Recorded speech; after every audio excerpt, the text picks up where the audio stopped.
Hey guys, today I want to go a little more on the advanced level for this video. This is inspired by some friends of mine that shot a match recently, and it just sparked the idea that as we travel around to all these rimfire matches nationally, rimfire competitors are getting better and better, and so match directors are stepping up the game to try and push our limits. And this is what I feel is some decent information to kind of help you combat those in one specific task. And we're bringing the Kestrel back, and in this particular case, it's unknown target distances. So you get to a stage, it's a blind stage. There's no ranges, no range finders allowed, no laser range finders. And so you have to do it the old-fashioned way. And that's done by milling the target and doing a trigonometry formula that calculates the estimated distance of the target, and then you enter that back into your ballistic solver and come up with a solution for the firing. So my approach to that is going to take advantage. These Kestrels are so damn smart. There's so much available information in them and how you can use them. And it really just takes playing around with it. You don't got to be out on the range. You can sit in your bed or on the couch. Just start pushing buttons. Don't be afraid to push buttons. But we're going to kind of go through how I would approach that stage. And I just want to talk about some of the potential pitfalls of the method. So again, this is my Kestrel 5700 Elite, and it's probably very difficult to see there, but right now it's on target. We would just select enter, go into that target. We would select enter again while it's on the target, and now you can see it says estimate. We would go down to estimate, and it's going to ask you, and hopefully you can see, it's going to ask you for target size.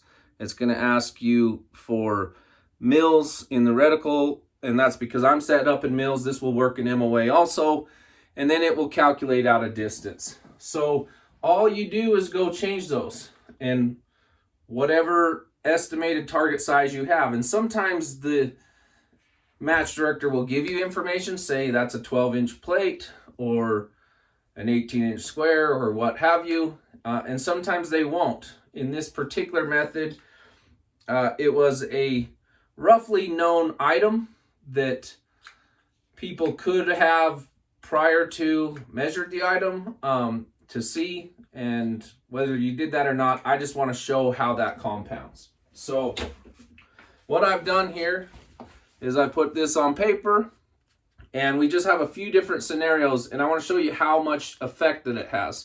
So this top one, we're going to estimate a 5-inch target at 0.9 mils, and that's going to give me 154 yards to that target. Now I plug that into my solver for my voodoo, and that's going to give me 7.6 mils of drop.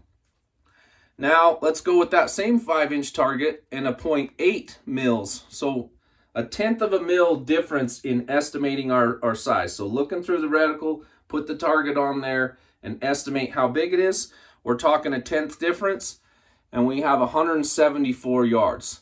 That's 9.7 mils. So the difference between that's 2 mils of difference in our elevation correction. And at that distance, that's 10 inches. So you have a 5-inch plate, roughly, your chance of hitting that 5-inch plate with the 10-inch variable is substantially low. You come down here to this scenario, comparing these two, and we have a 5-inch with 0.8 and a 4.7-inch with 0.8. And the difference is smaller, but it's still significant. We're talking 1.2 mils difference. So again, 1.2 mils at that distance, you're 6.5, 7 inches of drop difference. So the point is that this has all of the smarts built into it if you take advantage of it, but you need to be as precise as humanly possible with entering that information. Just like you heard in school, garbage in, garbage out. So it's no different here. Super valuable tool to give you corrections. And if you have follow-up shots, then it might be close enough by those estimates. But if you only get one shot at that target, then you need to be very, very, very precise. So the information's in here. Grab your Kestrel, sit down on the couch, just start playing with it, pushing buttons. You get anything super screwed up, you can factory reset it. So don't be afraid to play around with your Kestrel. Learn all the brilliant functions that it has in there, so that gets you more impacts. I hope I see you on the range, guys.